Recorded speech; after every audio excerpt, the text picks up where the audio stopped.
Welcome to the Deep Dive. Today we're tackling Corebridge Financial, ticker CRBG. We're digging into their Q3 2025 earnings call. Our goal, as always, is to pull out the real insights, understand the strategy, especially, with all the leadership changes happening alongside these quarterly numbers. Yeah, and that leadership backdrop is really key here. I mean, the call happened right after we heard CFO Elias Habev is leaving in April 2026. And the new CEO, Mark Costantini, he's about to step in. So you could really feel management leaning on their track record during the Q&A, trying to, calm nerves about the transition. Okay, let's get into the numbers then, because they were kind of confusing at first glance. You had the headline figures looking, a bit weak. Operating EPS, that's their non-GAAP number, came in at 96 cents. Which, missed the $1.08 consensus. That's not a small miss. It's definitely a miss, yeah. But if you just stopped there, you'd miss the whole story the market latched onto, because the revenue number was just huge. $5.63 billion. The consensus was way lower, like $4.55 billion. That's a 24% jump year over year. Wow, okay. 24% beat on revenue, but a miss on EPS. How does that even happen? Well, and why did the stock actually tick up on the day? It seems like investors just shrugged off the EPS. Well, I think investors saw past the, let's call it, accounting noise this quarter. They focused on the execution, especially on capital. Corebridge returned, $509 million to shareholders? And a big chunk of that, $381 million, was share buybacks. Ah, the buybacks. Exactly. Yeah. That commitment, plus, record sales figures we'll get into, it just seemed to overshadow the short-term earnings weirdness.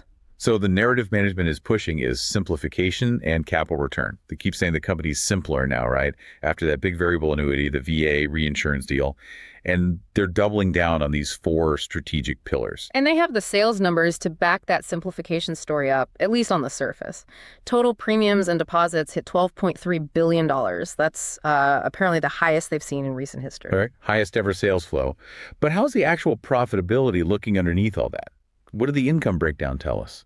Yeah, good question. The mix was actually pretty encouraging. Fee income, which is generally, more stable, less capital hungry, that grew a solid 7% year over year. Mm-hmm. And that was important because it helped cushion the blow from softer spread income. Spread income was down about 1%. But crucially, that's excluding variable investment income, the 7th, which bounces around a lot. Analysts tend to look past 7 anyway. Right. Focus on the core spread. So fee income showing strength. What about the balance sheet? How much cushion did they have? The balance sheet looks pretty solid. Yeah. Holding company liquidity is sitting at $1.8 billion. That's well above their target range. And that's mostly from the VA deal proceeds they haven't spent yet. Pretty much, yeah. That's the dry powder. And, to help investors see past the headline EPS, management really focused on the adjusted numbers. Okay, let's talk about those, the non-GAAP operating stuff. Mm-hmm. Adjusted pre-tax operating income, APTOI. Uh-huh. What was that? And how did they get to a sort of cleaner EPS run rate? Right. So APTOI was $654 million. But to get to what they see as the underlying run rate, you got to make a couple big adjustments. First, normalize for their long-term expectations on alternative investments, which underperformed this quarter.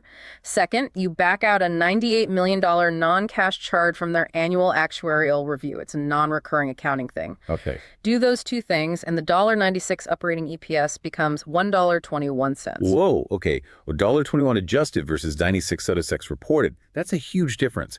And that $1.21 is actually up 6% year over year on underlying profit. So yeah, that really does make the miss feel like a timing and accounting head fake. Exactly. And the outgoing CFO, Elias Habev, he made a really critical point about that big VA reinsurance deal. He emphasized that it's expected to be accretive, so adding to earnings, but not right away. It'll boost the pre-retest EPS, but only by the second half of 2026. Second half of 2026. Why so long? Because that's when they expect to have fully completed the share buybacks that are being funded by the deal proceeds. So the capital needs to be deployed first through those buybacks before the EPS benefit really shows up clearly. It's a timing thing investors need to model. Okay, that's a really important clarification.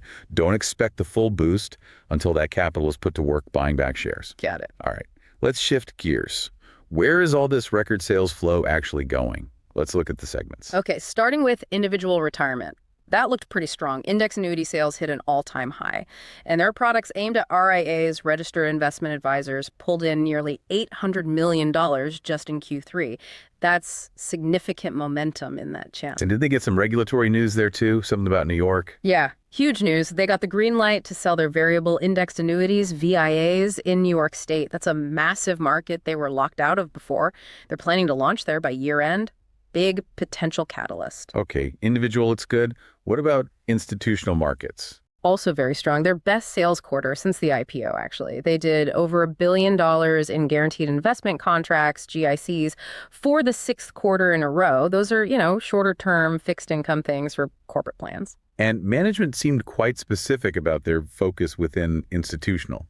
Something about pension risk transfer, PRT. Yeah, they're really zeroing in on the specialized full plan termination slice of the PRT market in the US and the UK. Basically, instead of just taking on a piece of a pension plan's risk, they take the whole thing off a company's books when the plan is terminated. Why focus just on that niche?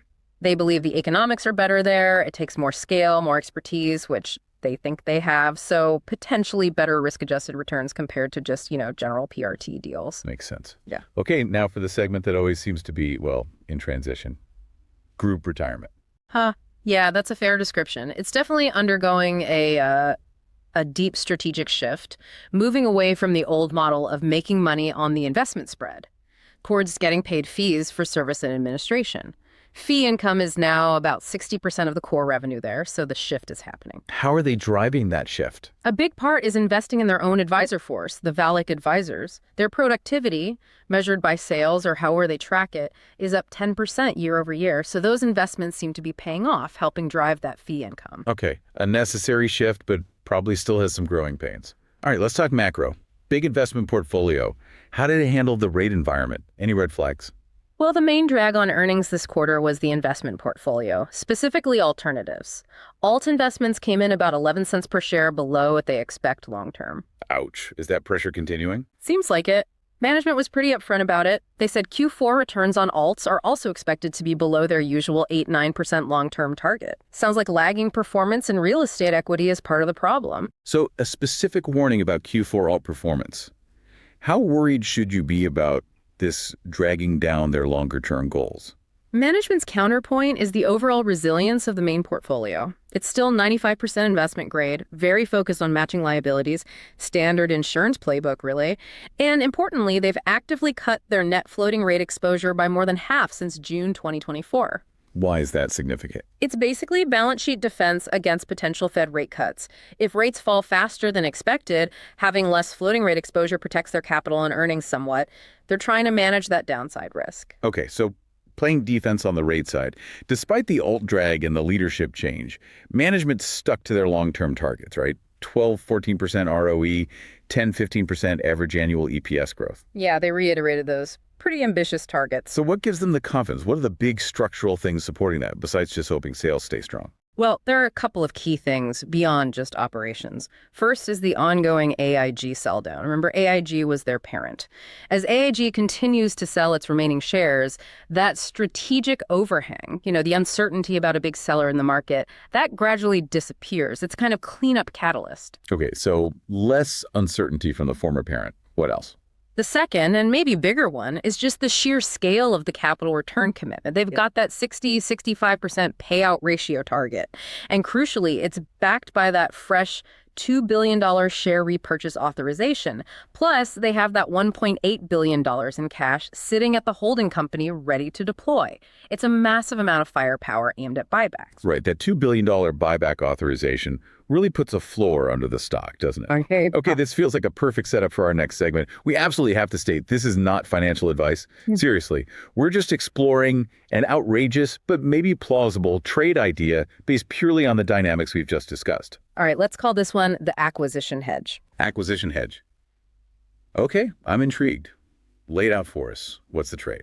Okay, so the basic idea is you go long CRBG common stock right now.